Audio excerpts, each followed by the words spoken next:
With the largest exhibition of its kind, the Victoria and Albert Museum in London sets a new standard for how museums and art galleries portray African fashion.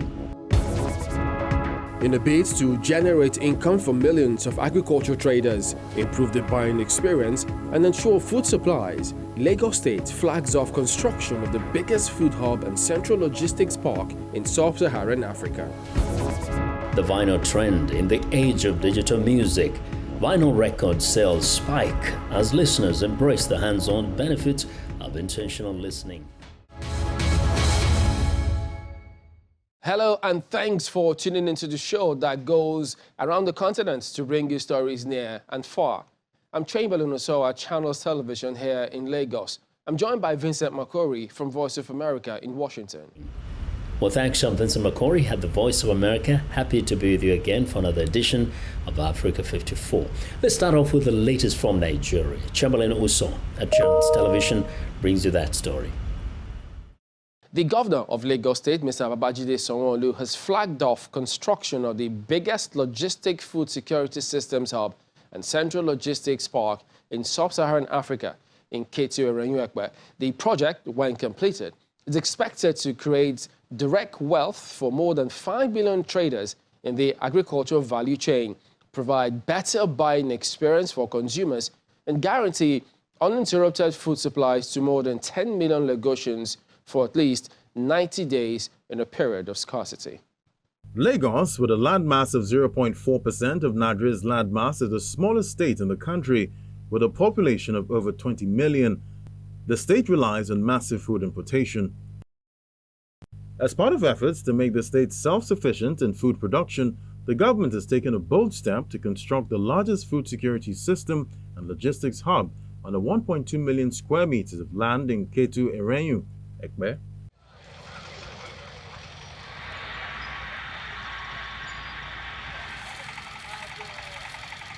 According to the Commissioner for Agriculture, the Central Food Security Hub will unleash huge potential in both the midstream and downstream sectors of the agricultural food sector.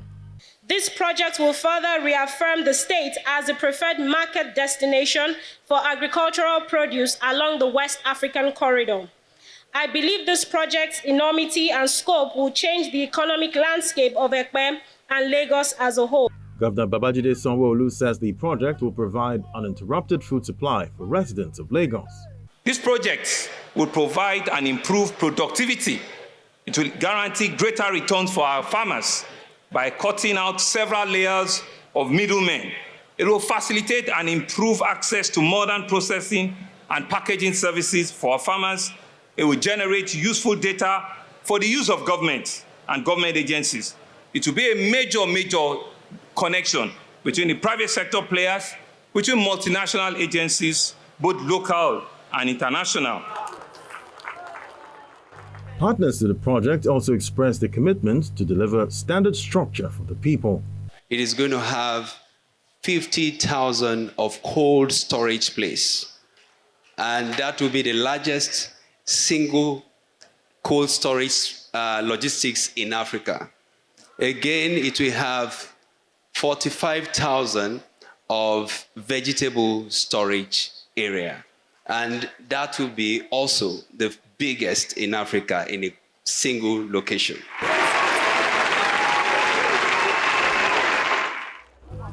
The governor also stopped over at the construction site of the ongoing University of Science and Technology project at Itokin, Kogi.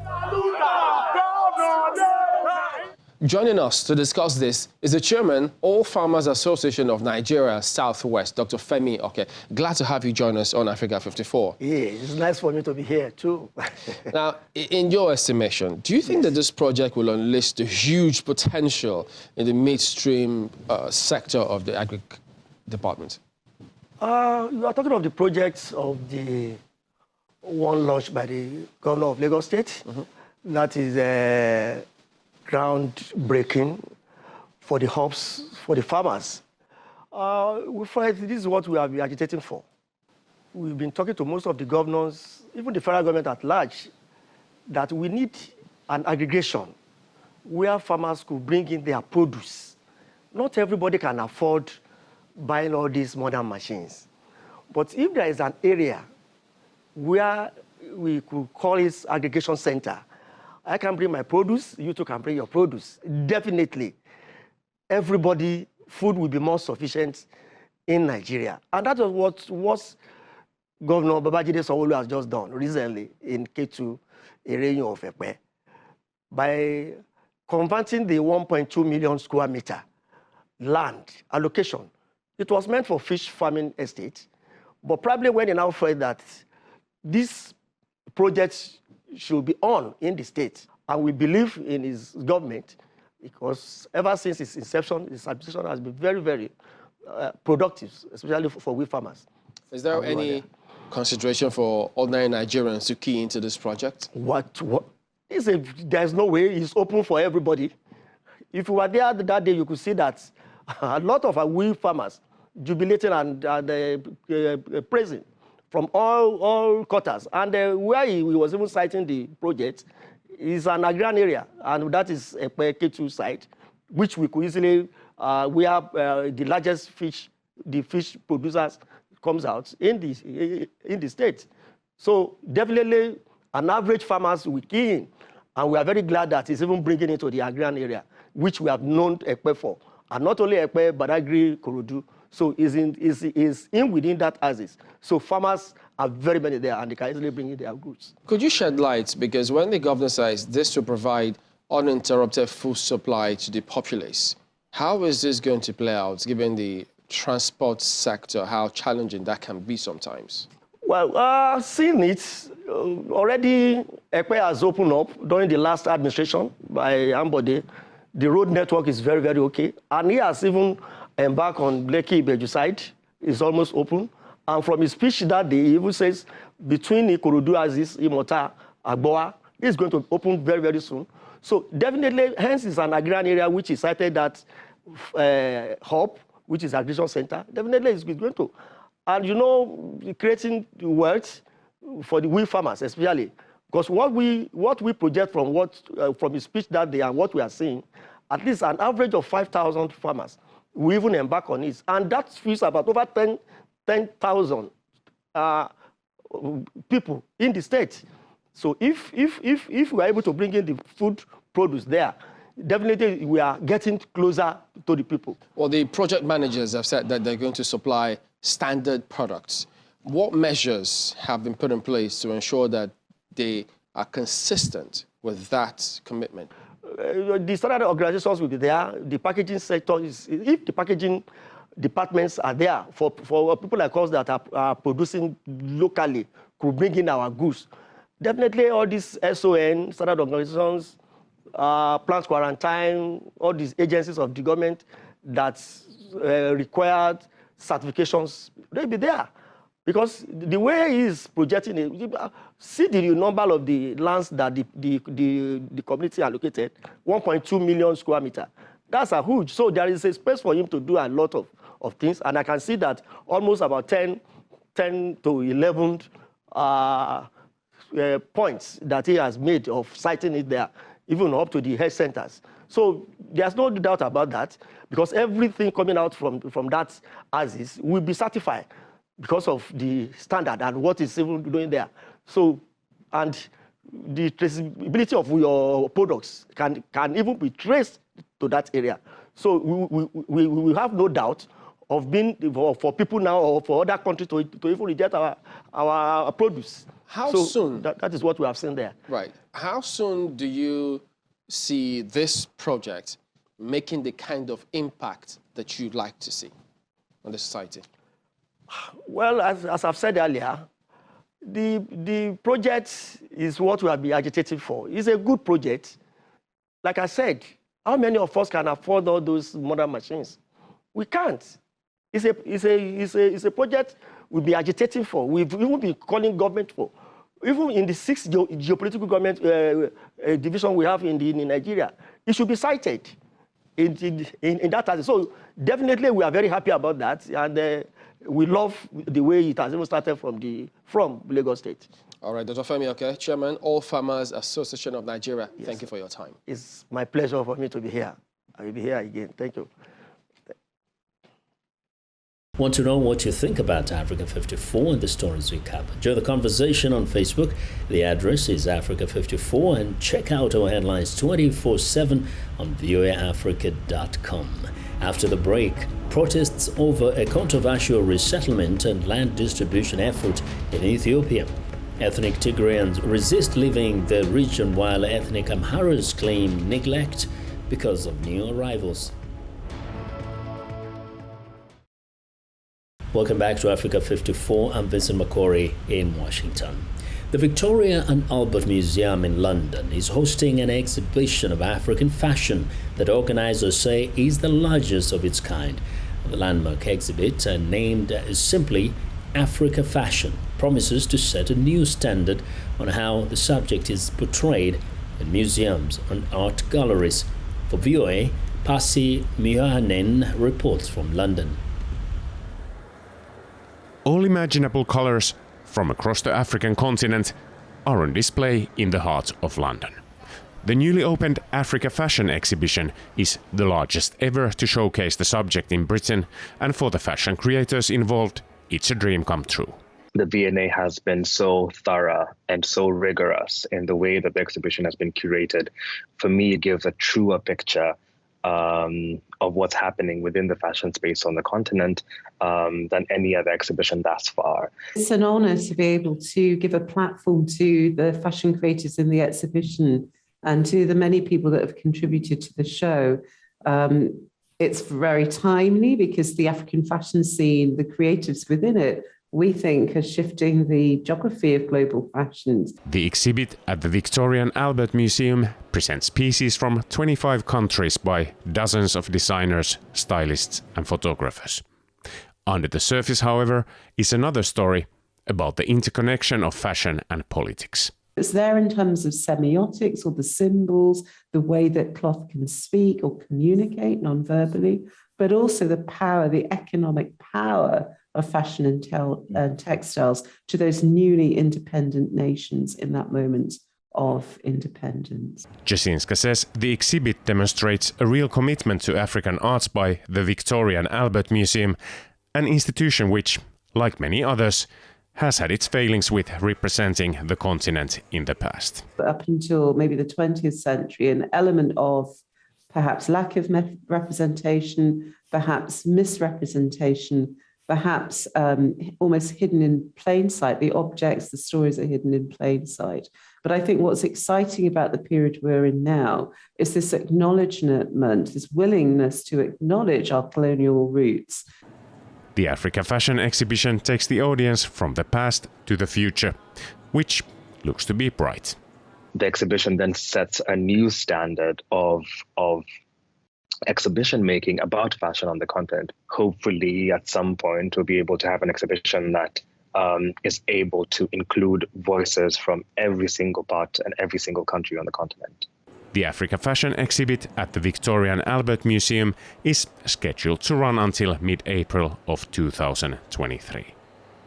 Pasi Myhanen for VOA News, London. Over the past 100 years, the J.K. Bruce Van de Pree family-run Dio Gracious photo studio in Accra has captured some of the most important moments and figures in Ghana's modern history, amassing the world's largest collection of 20th century Ghanaian photographic prints under one roof. The Van de Pree descendants say the decision will define their family life for more centuries to come. It's called the Dio Gracious Photo Studio, and its founders say it is the oldest in West Africa. From glass plates to digital files of nation-shaping events or intimate personal portraits, the family's 50,000 image archive offers a unique glimpse into Accra's transition from a colonial port into a bustling modern metropolis. Today, the archive is maintained by Kate Tamaklo, Bruce's granddaughter. We have, I'm sure, more than 50,000 pictures, could even be more. We have a lot of glass plates as well. We have a lot of negatives as well. And honestly, the story they tell is about the history. Those days, the early days from when slaves were taken out. We have the forts. We have pictures of the forts. We have pictures of the politicians, we have pictures of traditions, all of that really. So there's so much to tell, even the buildings. Virtually unchanged since opening in 1922, the studio sits along a busy street in the heart of Jamestown, the capital's oldest district. The neighborhood has missed out on much of the development that has given Ghana its rising star reputation. But Deo Gratias stands testament to its past glory and hopeful future. If you have a phone and you just want to keep it on your phone, that's it, and it stays there, which I think sometimes we lose a lot of photos through that. You know, those days, when a photograph is taken, it's printed, and then you have it. But right now, we have it all on our phone. When our phones are full, we delete them. And today, the faces of families, musicians, politicians, and patrons adorn the walls in black and white, including those of independence leader Kwame Nkrumah, Britain's Queen Elizabeth, and disgraced American President Richard Nixon. Tema Claude took over Deo Gratias when her father, Isaac, a lifelong photographer who inherited the studio from his father, began to lose his eyesight. What began as a mission to digitize the archive has since become a full-time job, one she hopes to pass on to the next generation when the time comes. Due to the popularity of digital music, CDs recorded a decline in sales from 2004 to 2018, but vinyl records are going through a reverse trend. In the last few years, their sales are increasing at a double-digit rate. VOA's Marcia James visits a vinyl record store in Washington, D.C. to find out the benefits of intentional listening and why records are staging a comeback.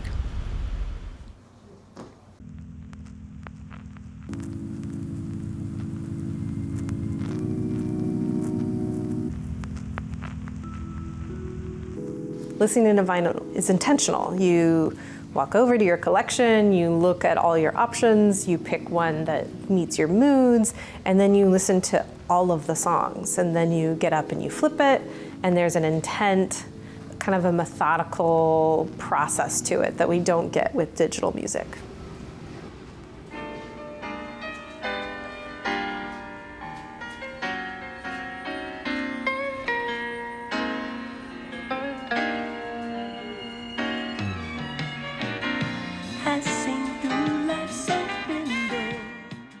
We're here at Birdland Records, and we started this in October of 2020 as a outgrowth of Songbird Music House that was in Adams Morgan for 6 years.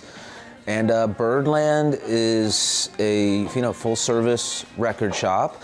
We carry probably upwards of 6,000 titles.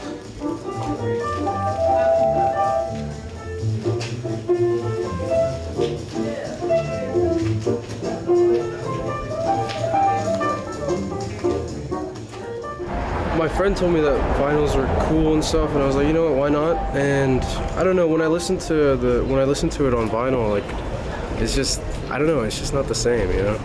It just has like a nostalgic sort of feel. One of the fun things is that we get music in every day. Sometimes it's new, and sometimes it's actually people that bring in and we buy used records. So, you know, we never know what surprises we're gonna get of something that maybe we couldn't get new, but we can get it used or new used. It's just fun. It's fun to listen to. It's fun to discover new music that we've never even heard of sometimes with the used stuff.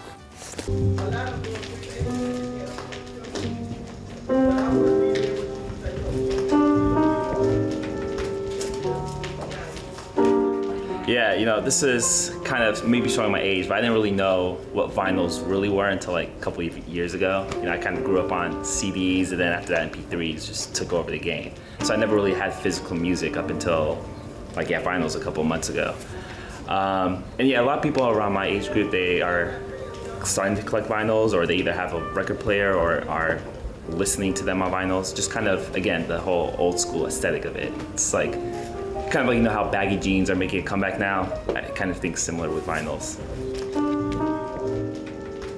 You feel all the sounds, the full intent of the artist is in that vinyl.